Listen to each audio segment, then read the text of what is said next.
Mesdames et messieurs, bonsoir et bienvenue dans ce journal. À la Haute Autorité de la Communication, le vaste chantier de modernisation et d'extension se poursuit à un rythme accéléré. Dans l'enceinte du palais du 25 août, un immeuble de 3 niveaux est sorti de terre. Il va abriter le siège central de l'institution. Parallèlement, les travaux de construction des sièges régionaux se poursuivent pour renforcer la présence de la HAC sur l'ensemble du territoire national. Mohamed Saléouba, compte rendu. Dans l'enceinte du palais historique du 25 août se dresse cet immeuble de 3 niveaux. Il va servir de siège à la Haute Autorité de la Communication. Les travaux de réalisation de l'infrastructure progressent à un rythme accéléré. Dans le même élan d'amélioration des conditions de travail du personnel de la HAC, ces motos sont offertes aux points focaux régionaux de l'institution de régulation et d'autres travailleurs dévoués. C'est un sentiment de joie et de satisfaction. Si nous arrivons à recevoir une nouvelle moto qui va nous aider à bien veiller sur les médias, ça nous soit vraiment... Cet appui logistique répond à un besoin crucial des points focaux de la Haute Autorité de la Communication à l'intérieur du pays. Ils pourront désormais rallier facilement les différentes localités de leur juridiction pour assurer pleinement leur mission de régulation des médias. Ces motos sont venues à point nommé dans la mesure où elles vont nous permettre d'exécuter facilement nos différentes tâches sur le terrain. Nul n'ignore aujourd'hui les difficultés qu'on rencontrait avant pour aller, n'est-ce pas, faire les petits contrôles, faire le tour dans les différentes préfectures, et partout où se trouvent les radios, partout où se trouvent les sites, partout où besoin se fera sentir, et ça peut nous faciliter désormais d'exécuter notre activité. Entre modernisation des infrastructures et amélioration de conditions de travail, la Haute Autorité de la Communication trace la voie d'une régulation plus proche, plus efficace et tournée vers l'avenir.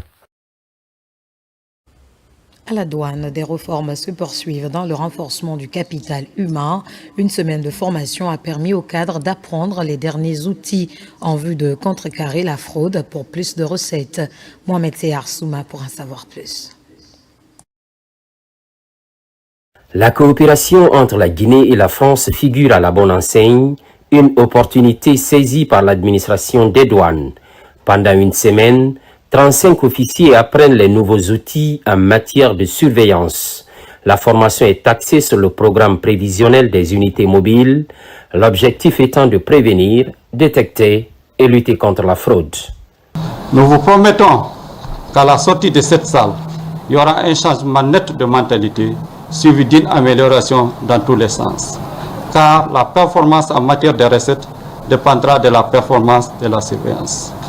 Et nous, acteurs de terrain, nous nous engageons avec la ferme volonté, à la hauteur de notre compétence, de rechercher, réprimer la fraude sous toutes ses formes. Nous avons tous à cœur de poursuivre pour la suite, pour ce beau projet qui est la mise en avant de la branche de la surveillance, afin de faire face aux différents enjeux de la lutte contre la fraude. Donc voilà, nous souhaitons pleinement poursuivre cet engagement et dans la mesure du possible, continuer à être à vos côtés.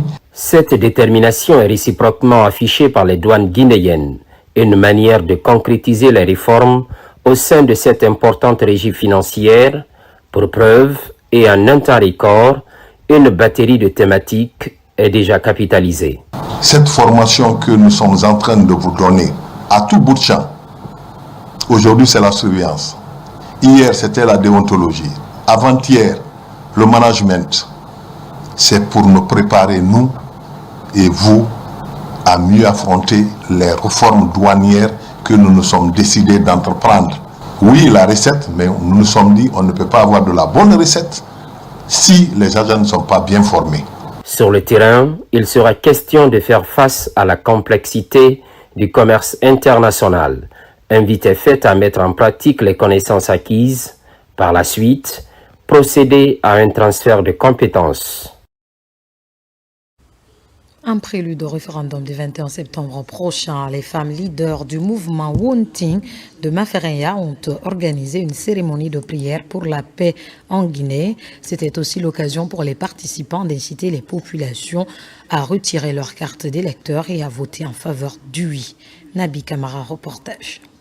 Jeunesse et paix, c'est le thème de la rencontre de sensibilisation organisée récemment par le réseau des femmes leaders du mouvement Wonting de Mafereya dans la préfecture de Forêt-Karia. Une façon de reconnaître et d'appuyer les actions du CNRD en faveur d'une Guinée où il fait bon vivre. Nous sommes porteurs d'espoir et pour cela, nous devons être à l'écoute de nos dirigeants, nos autorités morales, coutumières et religieuses, sous la bonne conduite de son Excellence le général Mamadi Doumbouya. Que Dieu accepte nos prières. Vive le réseau des femmes leaders Wonting. Le thème Jeunesse et paix a été développé par El Hadj Mohamed Saliou Konté, imam ratib de la mosquée de Petit Simbaya.